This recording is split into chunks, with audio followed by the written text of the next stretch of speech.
I would like to start out this week by apologizing to all the young people in my life as well as all the young people in this class. As it turns out, Takis are delicious.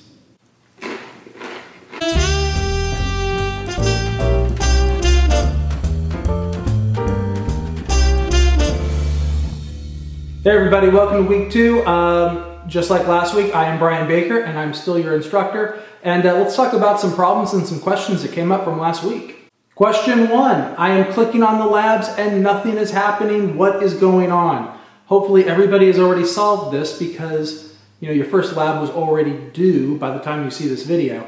But regardless, if you're just getting in and trying stuff out, you click on the lab, nothing happens. What's the problem? The problem is, like 99.9% of the time, your browser is blocking a pop-up that the lab will appear in. So, my IT lab has got some warnings, but people blow through warnings, doesn't pay attention to them, that's fine. But check it out. If you look in your address bar, you'll probably see either a window icon with a red X on it if you're using Chrome. Something else, you may actually just see a little message that says a pop-up was blocked. Whatever you do, click on that icon and choose Allow Always for this site. It's still going to block pop-ups on all the other sites, but when you go to My IT Lab, it's not going to block pop-ups anymore, and you'll actually be able to see the labs. Once you're done, refresh, try re-clicking, problem should be solved. Next question. Hey, I've done my lab and I'm not seeing my grades show up in Canvas. What's wrong? What's wrong is that they're two completely separate systems. So I actually have to manually move grades from my IT lab over into Canvas. When you do the quiz, that's in Canvas, so you see your score immediately. But you can see your score in my IT lab and I will eventually move them over. I generally move them over once that assignment has disappeared. So your Windows lab from week 1, you're not going to see it pop up this week. That's because there's still some people doing it. But at the end of week 2, once that disappears, I will likely move that grade over. Remember, Canvas is your official grade for the class. It includes everything, your quizzes, your discussions, everything. So definitely do that. And also, by the way, I don't think anybody asked it this semester, but people have in the past, so you may be thinking it, why aren't my discussions getting graded automatically? It's because it's English and I actually need to grade that by hand. That is not going to happen instantly. It's not a multiple choice test like the quizzes are. Sorry, I still have Taki dust on my fingers. Lastly, an issue that's coming up with the discussions. Some people have made a new discussion board, a brand new discussion, rather than just replying to the week 1 discussion. People in the class will be able to go in and actually see the names. Don't feel bad if that's you. It's nothing. It happens every semester. And it's going to be perfectly fine for week 1. Don't bother moving it. I've got the names of the people who replied and everything. You'll be graded just fine. So don't worry about it. But for future weeks, make sure that you're replying to whatever my prompt is, my week 2 discussion, for instance, that you're replying to that one. And that's just so that when I do my grading, I go through this product called Speed Grader, and it allows me to see all of your posts and replies in one place, but not if they're in other discussions. So I do it in the graded discussion for that week. But again, don't worry about it and don't feel bad. All right, so let's talk about what we're going to be doing here in week 2. Week 2, we are covering chapter 2. Chapter 2 is called Looking at Computers and Understanding the Parts. It's a terrible chapter name, but it's a fairly straightforward chapter discussing the anatomy of a computer and its various parts, which is good. It's helpful to know how things are built. However, that being said, most computers don't look like computers anymore. They look like something else. And so if you look at my lecture video is all about what I think is the most interesting part of hardware, I/O, input-output hardware. In other words, how we interact with our computers. I use my watch for text messaging most of the time. That's helpful if I'm driving. I believe that's legal. I believe it's legal to talk into your watch while driving. But regardless, whenever you're doing stuff, right, you have this different way of interacting with stuff. And a lot of people get frustrated with voice commands. I get it. My son's name is Tavish. It comes out as cabbage half the time. But the people in my life, they just understand. Like if I'm talking about having to pick up cabbage, I'm not going to the grocery store. I'm going to his school. So regardless, it's new and it's interesting, and the way that we do stuff. Even, I mean, and granted, this has been 10 years now. It's been 10 years since the original iPhone came out. But the idea of a touch interface is so different from what we used to experience before. Now, that being said, your discussion is actually on something slightly different. It's a way that it's sort of a different type of hardware, a different type of computer than you're used to. We're going to look at self-driving cars. Self-driving cars are definitely an important development. And right now they are developing incredibly fast. In fact, I mean, there's already companies who have cars that have logged, hundreds of thousands of miles. It's one of those things where, the computerized self-driving car does not need to be perfect. It just needs to be better than a human. And I think at this point, we can say it's probably better than a human. It probably drives better than me or you.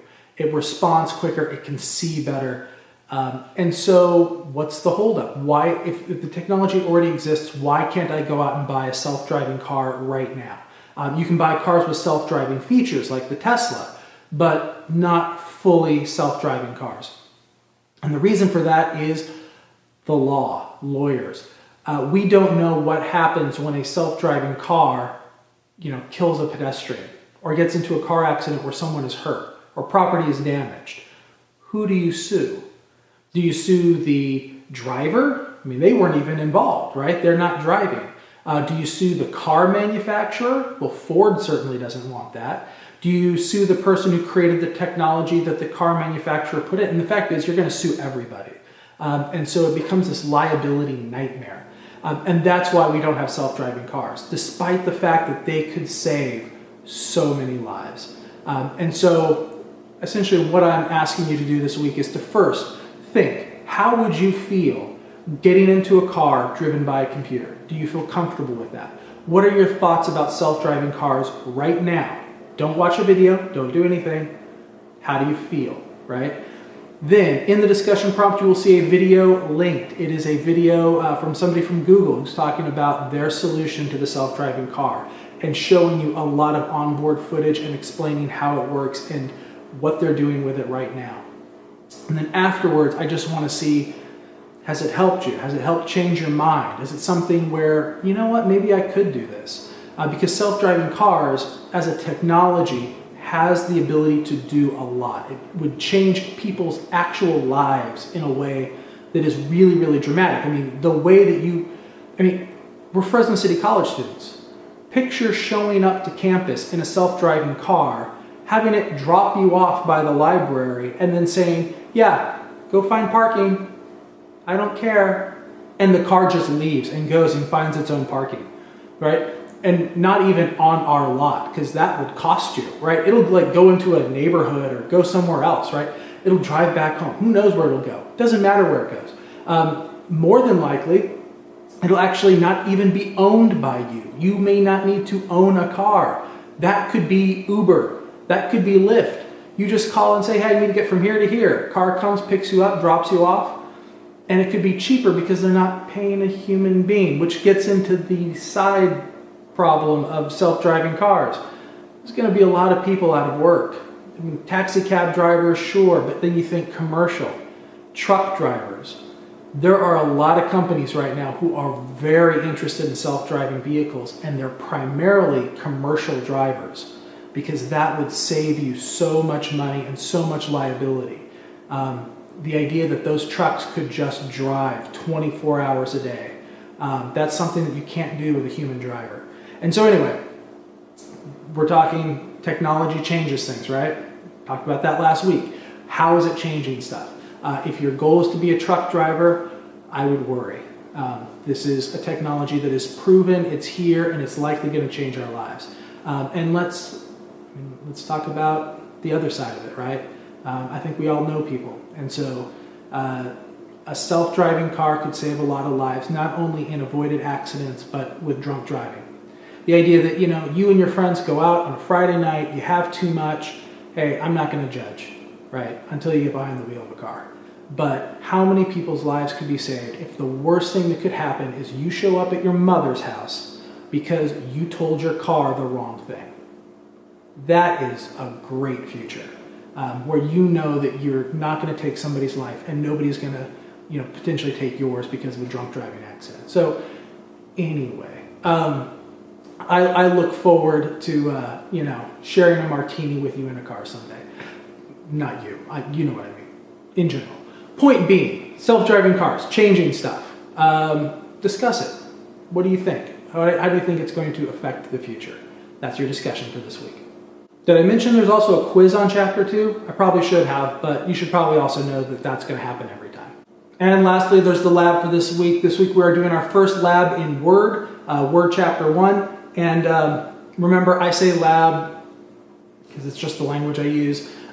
In the MIT lab setting, it'll be called a simulated training, right? So your first simulated training in Word is this week. It'll be Word Chapter 1, and it's going to cover some really basic stuff. Let's face it, Word is probably the one program we're going to study this semester that you are very familiar with. Probably also PowerPoint, but we do that a little bit less. But regardless, Word, you're going to know a lot. Now, Word Chapter 1, you're going to know a lot of this stuff. You're going to know how to boldface things. You're going to know how to center things. You may not have always heard the terminology, but hopefully you'll at least be somewhat familiar here in Chapter 1. That being said, don't get too confident. As we go on, you're going to be learning new things about Word. You probably have not used Word, or at least most of you have not used Word to handle sources, so that you can do all your citations directly in Word.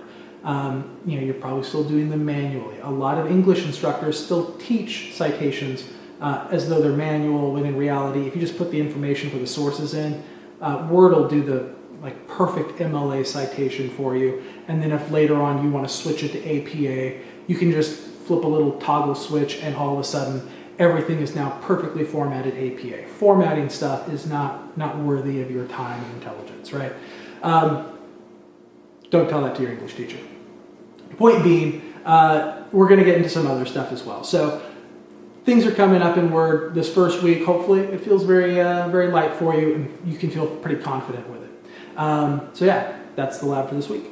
All right, everybody, and that's it. So make sure you check out Chapter 2 this week. Check out the lecture video. Do the quiz on Chapter 2. And get involved with our discussion. Remember, please be respectful of other people's opinions. There's going to be some people who have truck drivers in their families. There's going to be some people whose families have been touched by drunk driving.